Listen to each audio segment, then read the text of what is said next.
Hey guys, welcome back to the farm. Hey, upgrading our grain operation equipment. We've been looking to get into an aerial on our grain head. We've got a 35-foot head. We found a 35-footer for sale with the aerial on it. So Dad and I made a deal on it. We're gonna head up there just north of the farm here and go take a look at it and grab it.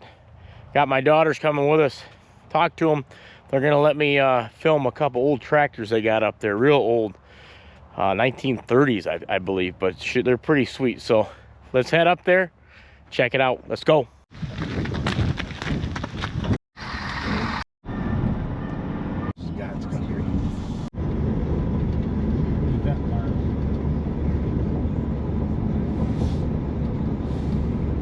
Look at their wheat, it's all falling over, it's so good.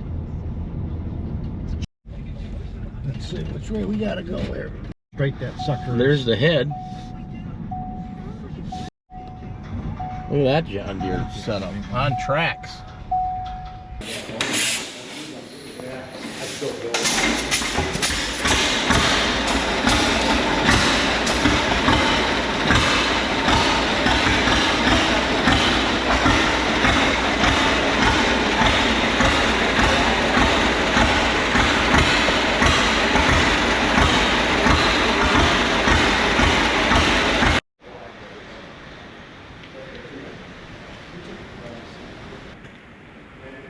So what do you guys do?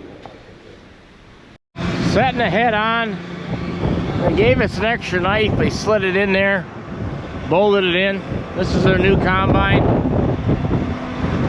They went to a Draper aerial. We're finally going to an aerial, and we'll see how we like it. This combine's huge.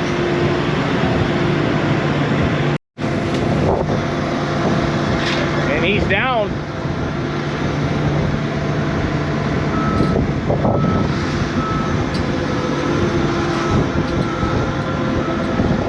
Nice meeting you. Thanks, nice meeting you. See ya. Good people. Oh, bad shoulder. Ready to go? Just check the straps, the tie downs. We're all good. Headed home. Quick pit stop, guys. Horseshoe drill. Starting to get tall finally. Yeah, she is. Whoa. Yeah, can't have this taken away. And we're back right on cue. We got the head washed and put away. She seems to be in pretty darn good shape. Our other one wasn't bad, but now the other one will become our backup, and we're gonna get to test out the aerial. Once we start doing wheat in probably a month, less than a month, we're gonna be putting this thing to a test. Very excited about it. The new hopper bottom showed up, and we had gotten this a while back. I haven't showed it to you yet. 2011. Now our other one, our truck and trailer hopper bottom, I sold to my cousins. They were interested in it. That was an 89. We went up to a 2011, and the truck is just a little bit newer. But that truck we got from our neighbor is just heavy duty. It's got a wet kit, and it's just got it's just a very powerful truck. That other one was a little light, but it'll make them a good rig. So it worked out. They got our old one, we got a new one. We got a spare head. Crop farming is not going anywhere. We're trying to get the cows situated with the feeding, that's for sure. But we're also maintaining the crops because we put a bunch of soybeans in this year, more than usual, a lot more than usual. So we want to be prepared. I want to have a good backup. We've got our hay and equipment, John Deere tractor, disc bind, tractor, disc bind, John Deere tractor, John Deere baler. Servicing, got a little bit of hay left to take off, just winding down, not a bunch, but just some smaller fields we're trying to wrap up before second cutting starts rolling around. Remember I said I was gonna get a new lower fender interior for this? Because I mean, look at it, she's shot. Turns out it only is held on by a screw and a little nut. I'm gonna pull that out. I've got the brand new one in the box. We'll put that in for starters. You just gotta pop this up. There it went. Look at that nasty thing. Probably clean this up a little bit, and we'll install the new one. Like to say, this tractor is Very nice for the year. Sweep that stuff right up out of there. Just slides in. This piece goes under, and then that tab. Yeah, it looks as though I ordered the right piece. There. Would you look at that? Now you just put that back on there. And yeah, now she's got a good headliner, lower fender. This is all plastic. Now all I got to do is get me a buddy seat ordered for this, so Grant and I can cut hay together. Another thing that's been happening on the farm is a lot of guys ask how we're gonna control the rodents and stuff around them ag bags, and we've dealt with it in the past. Well, we've got live traps set up. A lot of coons around here. Got one trapped right here. We run a catch and release system. My buddy Mike Sarka is a coon hunter, dog trainer, and so I called him. He brought in some traps. We've caught 11 in the last 2 weeks. This makes 12. They were busting in to this dry cow mineral. They ripped the heck out of a bunch of bags. Haven't touched my my milk cow mineral, but eventually with the TMR, I'm gonna probably put a bin up and have the mineral pumped into that. And I'm gonna put that over next to that last silo. But in the meantime, we store some stuff in here, and these coons, I don't know what's in that dry cow mineral, but they can't help themselves. And they've damaged the bags a little bit, but not too bad. But that's how we keep them under control. If anybody wants to get a hold of Mike, he'll come and trap for you if you got a rodent problem, especially coons. He likes to run his dogs and practice with them because he does competitions. So here's his information, but thank you, Mike, for helping us out.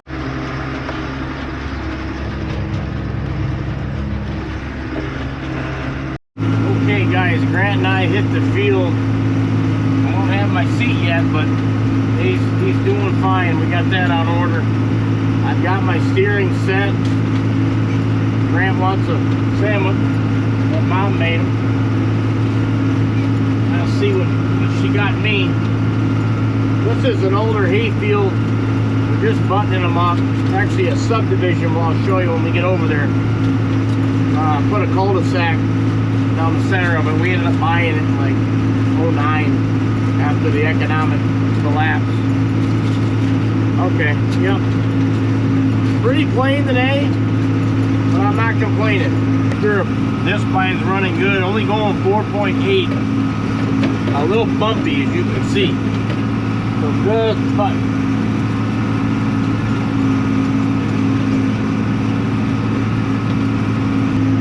Into this wedge, I'll pick up. Throttle down just a touch. Swing that mower. This is actually a rented piece that hooks onto our subdivision. An additional 10 acres. So we cut it.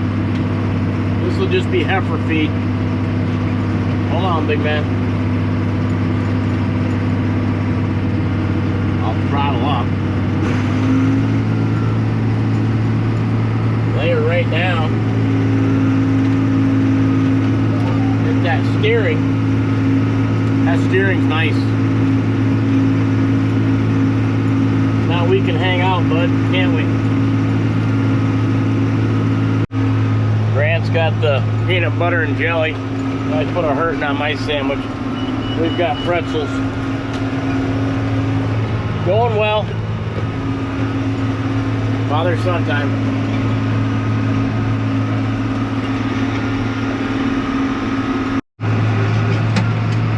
Yeah, we're actually backside of this cul-de-sac subdivision. This is butts up to a woods. This would be the most expensive lot. This is 4 acres. These back two corners are 4 acres. Spinning this disc vine. Turning her. Grant's being a good boy. Laying her down. Throttling up. Hit that steering. Having to shift this track over a little bit. Other than that, we're good. Give me 5, bud. Having fun? You steering? Whoa. hearing? Guys, we're chugging around, opening up around this road, cul-de-sac. That's over there where them weeds are. A buddy of mine lives behind us at the barns. I'll show you when we get close to that road. Rolling right around. This is cut. These are cutting a circle to go around that. This field's fairly rough. It needs to be rotated, but being that it's cut, there's 3 lots on each side of the road, 2 big ones in the back, total of 20 acres. It's cut and pitched for drainage if there was homes built. So it's tough to farm, honestly. So we might roll this over and put it to wheat. Really, your best bet's been hay. You could bring a big combine in here, wait how wide that head is, and pitch for drainage. It'd be a pain. What do you think, bud? Been in here a while. I think Grant's holding strong. He just ate a banana. Give me 5. Yeah, I wasn't gonna set the guidance up for these smaller runs, but I thought, what the heck, while we're here, we got it, let's utilize it, let's get comfortable. Guys, guidance is set. I figure I'd give Grant a chance to sit in the seat. You see, the guidance was turned off there. He was grabbing the steering wheel and he popped it loose, and I had to re-engage it, but he gripped her a little too hard. Now he's got the feel of what it's like to sit in the big boy chair, and I can see how it feels to sit on the armrest. Ouch.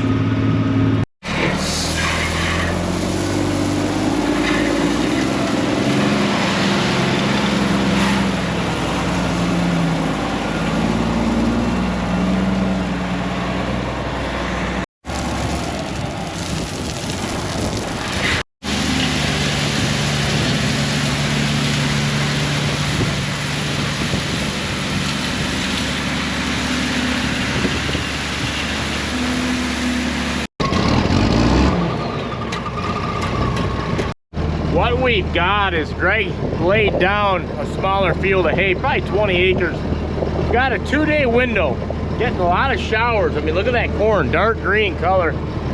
Supposed to rain, not tomorrow, but the next. So he went over there and tedded that out. What I'm gonna do is I'm gonna head over and rake them headlands, so Mark can go over there and bale them up. It's thick, it's real thick.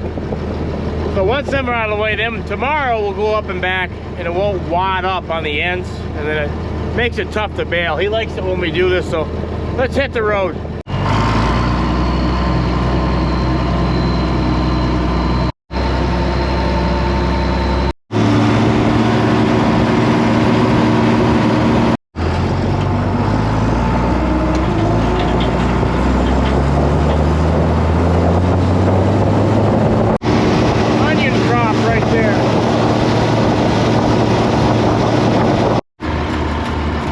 Right there is where we're going.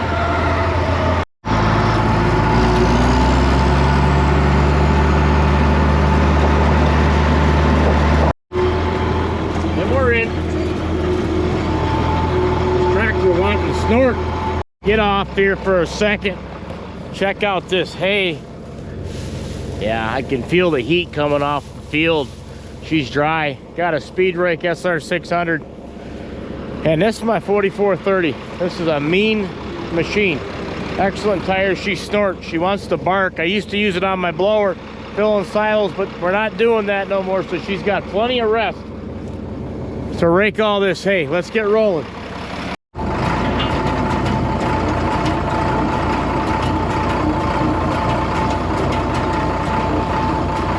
Big old rake, boys.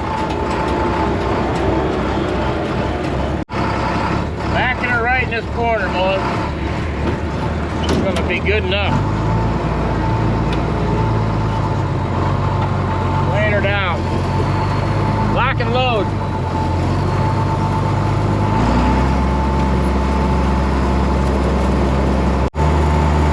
Rolling now.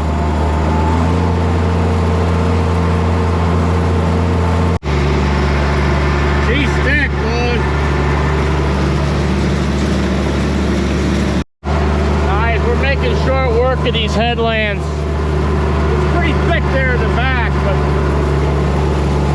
that's why we're raking it. And tomorrow we'll just come across, back and forth, back and forth. Very simple.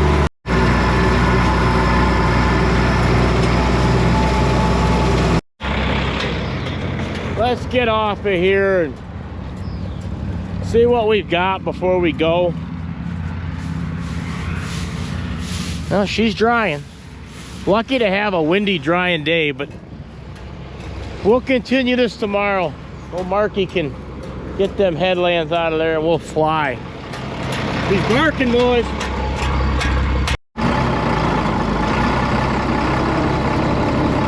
Closing them rakes up.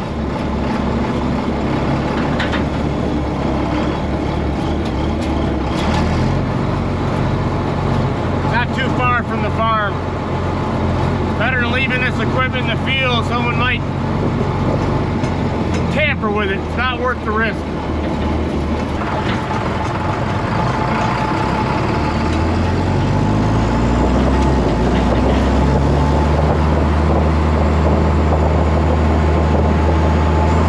Lot of traffic, boys.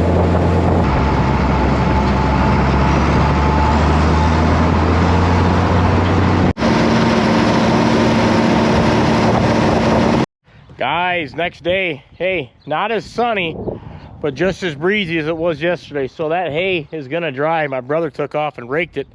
I didn't even know he was gonna do that. I was getting geared up and had a little breakfast, but he was gone. I ended up spraying, killing a bunch of weeds that are growing where we didn't want them growing. Look, bumper crop of hay down at the dry cow lot. This is where we're hauling a bunch of them. So the hay's raked. Mark took off the ballot and I'm waiting for them to bring some more trailers and I'm gonna unload them. I thought I'd give you a look, walk around some of this dry cow lot. I used to feed. I haven't done it now in a couple years. Still use a silo. They run an egg bag, that's gone, and then a silo. The cows are then eating dry hay once the corn silage is gone. They've got an opening in there. You know, we got a real friendly one here. This girl was friendly from the get-go when she was a baby calf, which is kind of a problem sometimes when they're so nice. They can be a pain in the butt. She runs right out of that gate when you try to haul the manure down here. But here's your cows. A lot of them are packed in that barn, hanging out. And the other ones are munching on these round bales of hay. Yeah, I just usually scrape up manure in this corner of these blocks and then he'll come down and haul it out. Corn down here is excellent. This is the one Dad and I planted with that auto steer. Big time corn. For what date it is, early July. It's mammoth. But yeah, the cows, surprisingly, how it's cool and windy, breezy. They still want to be in this barn. So when people say cows are being kept in barns against their will, there's your proof. They want to be in here. Got one bagging right here. And there's the girls. Look how they're all laying properly. How about that? Hanging out. Very high ceilings in this old hip-proof barn. So it's very cool. All right, girls look good down here. Let's unload some hay.